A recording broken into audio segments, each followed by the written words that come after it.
Good morning students.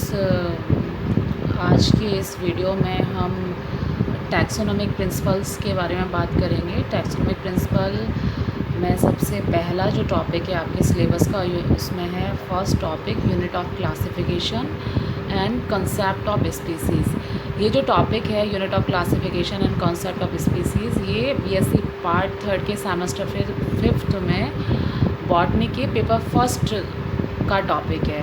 Last video में हमने taxonomy के इंट्रोडक्शन और उसकी हिस्ट्री के बारे में बात की थी। इस वीडियो के अंदर हम टैक्सोनॉमिक प्रिंसिपल्स के बारे में बात करेंगे। उसमें जो सबसे पहला टॉपिक है टैक्सोनॉमिक प्रिंसिपल्स में वो है यूनिट ऑफ क्लासिफिकेशन या वर्गीकरण की इकाइयाँ। वर्गीकरण की इकाइयों में या क्लासिफिकेशन के अंदर क्या होता है कि पादपों को उनके विभिन्नताओं के आधार पर डिफरेंसेस के बेसिस पर उनको अलग अलग ग्रुप्स में डिवाइड किया जाता है। ये जो ग्रुप्स होते हैं इनको वर्गीकी समूह या टैक्सोनॉमिक ग्रुप्स कहा जाता है। ये जो टैक्सोनॉमिक ग्रुप्स में डिवाइड किया जाता है, इन ग्रुप्स को वर्गक कहा जाता है। तो वर्गीकरण पद्धति के अनुसार पादपों को उनमें पाई जाने वाली विभिन्नताओं के आधार पर अनेक वर्गीकी समूहों में टैक्सोनॉमिक ग्रुप्स में डिवाइड किया जाता है। इन ग्रुप्स को वर्गक कहा जाता है। ये जो वर्गक होते हैं इनकी अनेक कोटियाँ निर्धारित की जाती हैं तथा जाति जो स्पीसीज़ होती है वो आधारभूत वर्गक कहा जाता है। सबसे आधारभूत फंडामेंटल जो टैक्सोनॉमिक रैंक होती है वो होती है स्पीसीज़ या जातियाँ या प्रजातियाँ। इसके बाद वंश, फैमिली, ऑर्डर, क्लासेस तथा डिवीज़न आदि ये जो वर्गक हैं, जो टैक्सोनॉमिक रैंक्स हैं, इनको हायर रैंक्स कहा जाता है। ये उच्च कोटियाँ होती हैं क्लासिफिकेशन की। तो और ये जो कोटियाँ होती हैं इनको डिसेंडिंग ऑर्डर में जब हम पादपों को वर्गीकृत करते हैं तो वर्गीकृत करते समय सबसे बड़ा वर्गक हाईएस्ट ऑर्डर रैंक से निम्नतम ऑर्डर रैंक लोएस्ट ऑर्डर तक अवरोही क्रम में डिसेंडिंग ऑर्डर में वर्गों को अरेंज किया जाता है। उदाहरण के लिए सबसे पहले किंगडम, ये सबसे हायर कैटेगरी होती है, हायर रैंक होती है क्लासिफिकेशन की। उसके बाद डिवीज़न, प्रभाग, सब डिवीज़न, उपप्रभाग, क्लास, वर्ग, सब क्लास, उपवर्ग, ऑर्डर या गण, सब ऑर्डर, उपगण, फैमिली, सब फैमिली, ट्राइब, जीनस, सब जीनस और प्रजातियाँ। तो जीनस, सब जीनस, स्पीसीज़, ये सब लोअर रैंक्स होते हैं। तो इसी प्रकार से इस क्लासिफिकेशन के आधार पर, इन यूनिट ऑफ क्लासिफिकेशन के आधार पर सभी पादपों को अलग अलग कैटेगरीज़ में, अलग अलग ग्रुप्स में, अलग अलग क्लासेस में डिवाइड किया जाता है। अगला जो है टैक्सोनॉमिक प्रिंसिपल में वो है concept of species. Concept of species की अगर हम बात करें या प्रजातीय संकल्पना, जैसा कि मैंने आपको भी बताया है, यूनिट ऑफ क्लासिफिकेशन के अंदर की जो प्रजाति होती है वो सबसे आधारभूत वर्गक होता है क्लासिफिकेशन का। तो प्रजाति की संकल्पना के अंदर हम बात करते हैं, जो प्रजाति की संकल्पना थी वह बहुत प्राचीन काल से चली आ रही है। इन पादपों को आर्थिक महत्व के आधार पर अनेक प्रजातियों में मनुष्यों के द्वारा प्राचीन काल से ही बांटा जा रहा था। लेकिन सबसे पहले जो स्पीसीज़ की अवधारणा थी, जो कॉन्सेप्ट था, उसको कैरोलस लीनियस ने 1753 में तर्क संगत रूप से और वैज्ञानिक प्रमाणता देते हुए उन्होंने स्पीसीज़ की संकल्पना को समझाया। कैरोलस लीनियस ने ये सबसे पहले स्पीसीज़ की संकल्पना को समझाया। उन्होंने बताया कि स्पीसीज़ या प्रजातियाँ वे होती हैं जिनमें मूल आकार की विविधताएँ पाई जाती हैं, या प्रजातियों को मॉर्फोलॉजिकली डिफरेंसेस के बेसिस पर उन्होंने प्रजाति को डिवाइड किया।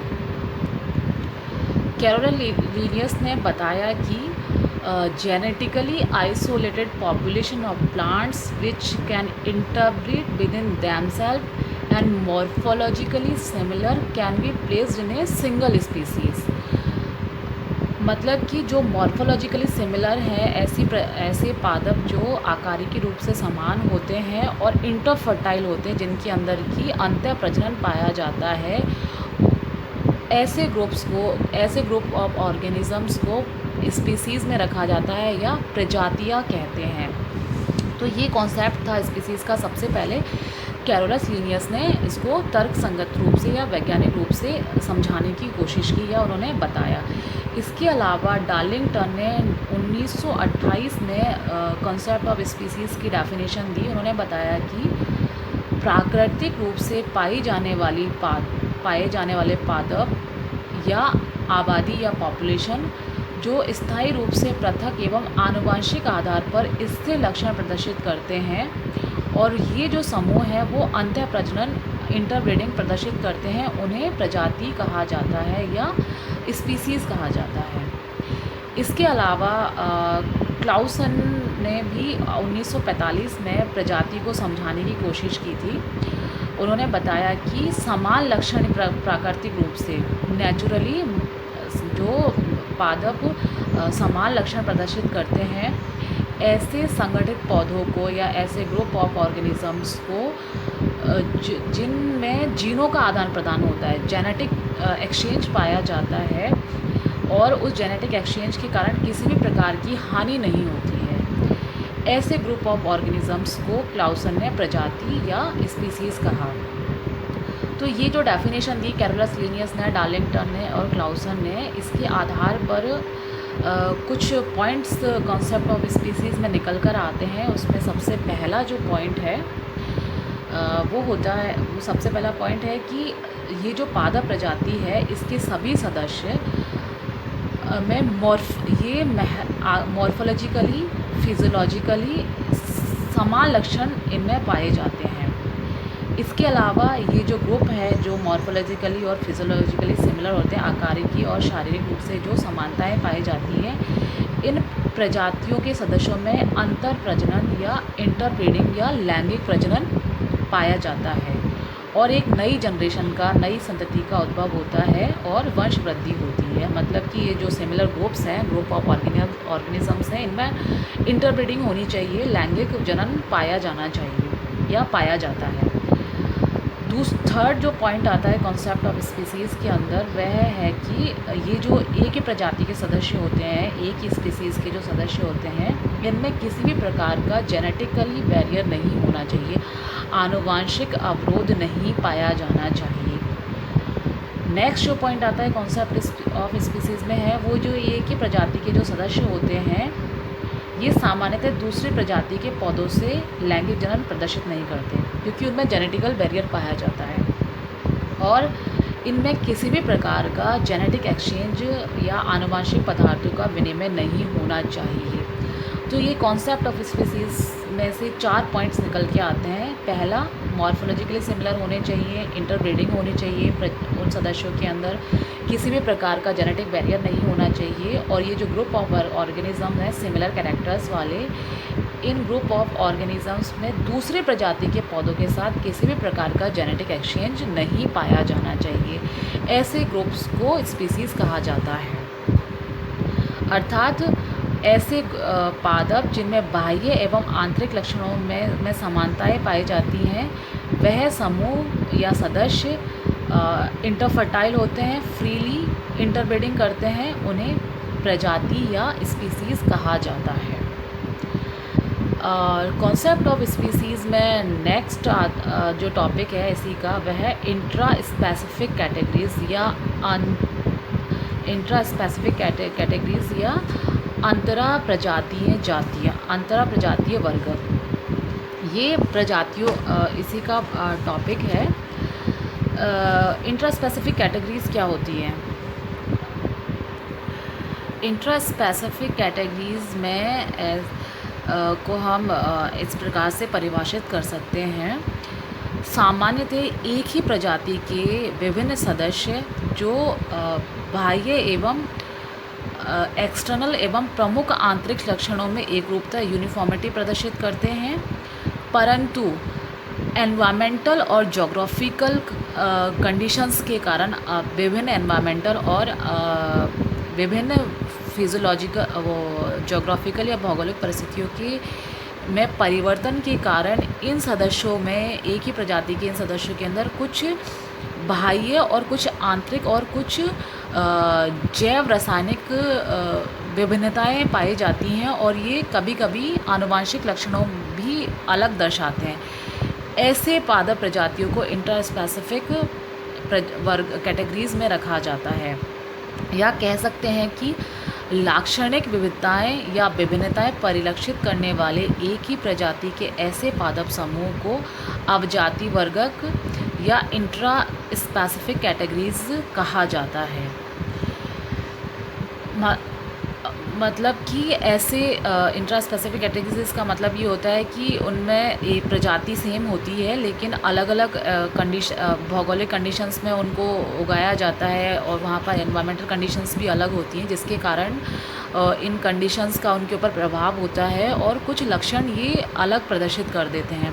कभी कभी ये लक्षण आनुवांशिक भी हो सकते हैं, तो इनको अंतर प्रजाति वर्ग में रखा जाता है। इसकी कुछ कैटेगरीज़ होती है। इंट्रा स्पेसिफिक कैटेगरीज़ को भी कुछ अलग अलग कैटेगरीज़ में डिवाइड किया जाता है कि इनमें किस प्रकार से अलग अलग लक्षण देखने को मिलते हैं। तो पहला जो है इंट्रा स्पेसिफिक कैटेगरी पहली है, वह है जैव प्रारूप या बायोटाइप। जैव प्रारूप में क्या होता है, जैव प्रारूप के अंदर genetically similar but different in morphologically and physiologically species. मतलब कि बायोटाइप के अंदर ऐसे पादप प्रजातियों को रखा जाता है जो कि अलग अलग स्थानों पर पाए जाते हैं, और उनके अंदर जेनेटिकली सिमिलरिटी, आनुवंशिक रूप से वो समान होते हैं, परंतु उनमें आकारिकी और फिजियोलॉजिकली, मॉर्फोलॉजिकली और फिजियोलॉजिकली लक्षण कुछ में असमानताएं पाई जाती है। उन्हें जैव प्रारूप या बायोटाइप कहा जाता है। मतलब कि उनमें इंटरनल जेनेटिकली डिफरेंसेस स्टेबलाइज्ड नहीं होते हैं, उन्हें जैव प्रारूप या बायोटाइप कहा जाता है। नेक्स्ट जो कैटेगरी आती है वो आती है पारिस्थितिकी प्रारूप या परिप्रारूप, इकोटाइप्स। इकोटाइप्स में आता है कि एक ही प्रजाति के वे सदस्य जो एक दूसरे से कुछ बाह्य आकारिकी एवं कुछ फिजियोलॉजिकल कैरेक्टर्स कार्यकी लक्षण में भिन्नताएं अपने वातावरण की असमानता के कारण प्रदर्शित करते हैं, उन्हें इकोटाइप्स कहा जाता है। अब बायोटाइप और इकोटाइप में क्या डिफरेंस है कि ये अलग अलग एनवायरमेंटल कंडीशंस में इनकी जो एनवायरमेंटल कंडीशंस होती हैं वो अलग अलग होती हैं। उन एनवायरमेंटल कंडीशंस के कारण इनमें अलग अलग भिन्नताएं देखने को मिलती हैं, जो कि आकारिकी और मॉर्फोलॉजिकली और फिजियोलॉजिकली कैरेक्टर्स इनके अंदर अलग पाए जाते हैं। इन्हें इकोटाइप्स कहा जाता है। थर्ड जो आता है वो है पारिस या इकेड्स, इकोफैन या इकेड्स। इकेड्स के अंदर या पारिस के अंदर एक ही प्रजाति के ऐसे समूह जो कि अलग अलग वातावरण में उगने के कारण कुछ सूक्ष्म, बहुत ही कम अंतर प्रदर्शित करते हैं, परंतु इन पौधों को यदि एक ही वातावरण में उगाया जाए तो इनकी भिन्नताएं विलोपित हो जाती हैं तथा ये पूर्णतः समान लक्षण प्रदर्शित करते हैं। मतलब कि इकेड्स के अंदर, इकेड्स में जो पादप प्रजातियां आती हैं ये अलग अलग एनवायरनमेंट में उगते हैं, उसके कारण इनके अंदर कुछ कुछ डिफरेंसेस देखने को मिलते हैं। लेकिन अगर इन पादप प्रजातियों को सेम एनवायरमेंटल कंडीशंस के अंदर उगाया जाता है तो ये इनमें जो पहले से डिफरेंसेस उपस्थित थे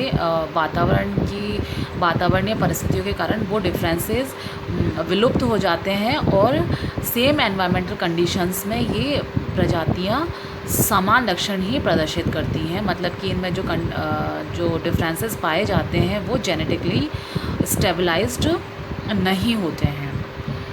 नेक्स्ट जो आता है इंट्रा स्पेसिफिक कैटेगरीज के अंदर लास्ट है वैरायटी या किस्म।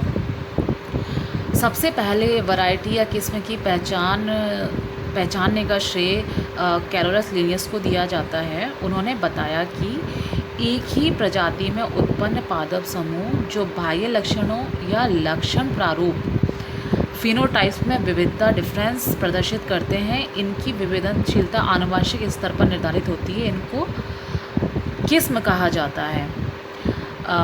मतलब कि वैरायटी के अंदर, किस्म के अंदर उन पादप प्रजातियों को रखा जाता है जो कि उनमें बाह्य लक्षणों में कुछ डिफरेंसेस पाए जाते हैं, और ये जो डिफरेंसेस होते हैं वो जेनेटिकली स्टेबलाइज्ड होते हैं। मतलब कि जीन लेवल पर, जेनेटिक लेवल पर ये लक्षण इनमें विभिन्नताएं पाई जाती हैं, और ये जेनेटिकली स्टेबलाइज्ड होते हैं। और जेनेटिकली स्टेबलाइज्ड होने के कारण ये अलग फिनोटाइप प्रदर्शित करते हैं, या इनके फिनोटाइप में या लक्षण प्रारूप में विविधता पाई जाती है। ऐसी पादप प्रजातियों को वैरायटी या किस्म कहा जाता है। तो ये 4 इंट्रा स्पेसिफिक कैटेगरीज थी: biotype, ecotype and ecads and variety. तो इस प्रकार से स्पीसीज़ ऑफ कॉन्सेप्ट को समझाया जा सकता है।